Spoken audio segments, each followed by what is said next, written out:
had a busy schedule, meeting twice with the president, a sit down with the vice president, meetings at the Pentagon, dining with congressional leaders, and more. So despite no major announcements or apparent breakthroughs in negotiations, it's been an intensive working visit in the U.S. Capitol for the Israeli premier. Let's take a listen.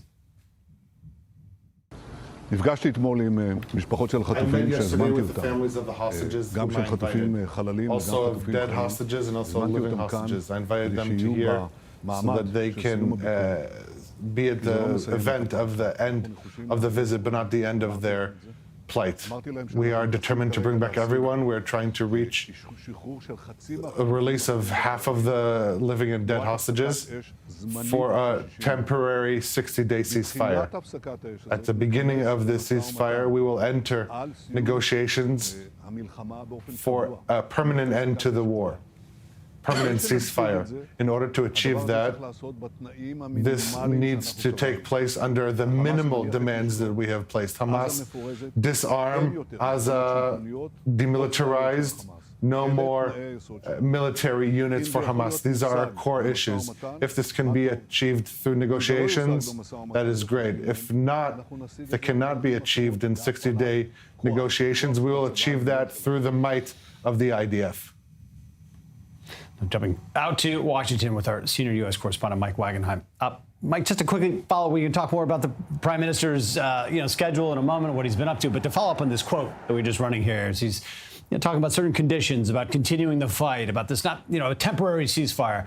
There's been reports the Trump administration's has sort of assured mediators that it won't allow Jerusalem to resume fighting against Hamas following the 60-day ceasefire, even that being explicitly part of a text being hashed out in a deal with Washington and Qatar. Do we have a clear idea of sort of where the Trump administration stands on that or what they expect from Israel? If they're standing on that, then this is Netanyahu pushing back on that.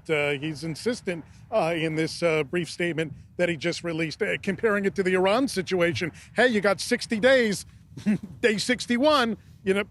He was comparing the two situations there directly. So kind of setting his own deadline here. He also blamed the Biden administration when talking about why it's taking so long to conclude the war, saying they didn't allow me to go into Rafah, they didn't allow me to take control of the Philadelphia corridor, and this delayed the progress of the war to an extent that we're only now catching up. He said once the Trump administration essentially gave the green light, now we're able to retrieve the bodies of hostages, we're able to make progress, so on and so forth here. But it doesn't appear that he's giving an inch in terms of the core demands of the ending the war, which is Hamas out of power, Hamas demilitarized, and Gaza as a whole no longer posing a threat to Israel.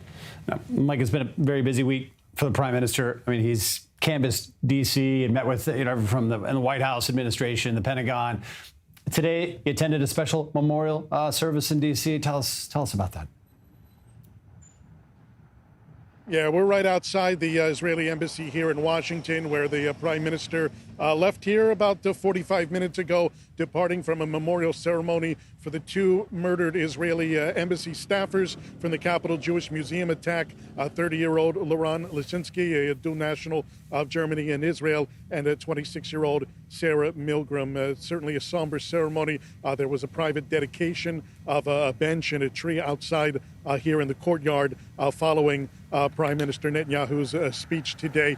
He tried to offer condolences as best he could to the bereaved. We had the families in attendance, not just the parents, but brothers, sisters as well. The media was able to speak with the parents of Sarah Milgram before the ceremony got underway, and the father specifically telling us, listen, basically, the healing process is still very much underway, but giving a little bit of a tribute, not only to his son, or not only his daughter in particular, but the couple together. Keep in mind, they were supposed to be engaged the week after that they were murdered. Let's give a listen here to the father of the fallen.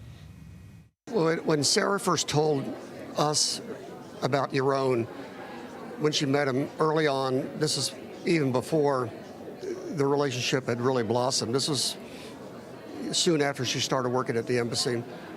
She said, "Dad, when you meet him, he's a real gentleman. You're going to love him. And he's just like you." And then when I met him, I fell in love with him immediately. Much of the Prime Minister's speech here today talking about, how this tragedy, it still needs to be processed in the Jewish healing process day by day and trying really to make sense of it all. And that's exactly the process that Sarah Milgram's mother is going through as well. Let's give a listen to her. We all have to stand up to hate. And the murderers of Sarah and Yaron didn't accomplish anything. And so we all need to stand together and fight.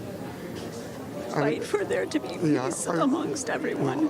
All that was accomplished is that they destroyed a beacon of hope, with the two of them. And they were fighting as hard as they could to make things better. And it's just so senseless. It makes no sense whatsoever. Well, the Prime Minister heading out of the embassy, he'll do some interviews with selected American media outlets. He'll also tour the home of Thomas Jefferson, one of the American founding fathers, and then heading to Joint Base Andrews for the flight home. The delegation will land in Israel tomorrow. Mike, thanks for the exposure there to the parents of grieving for their daughter there in D.C. Mike Wagenheim coming to us from D.C. We look at the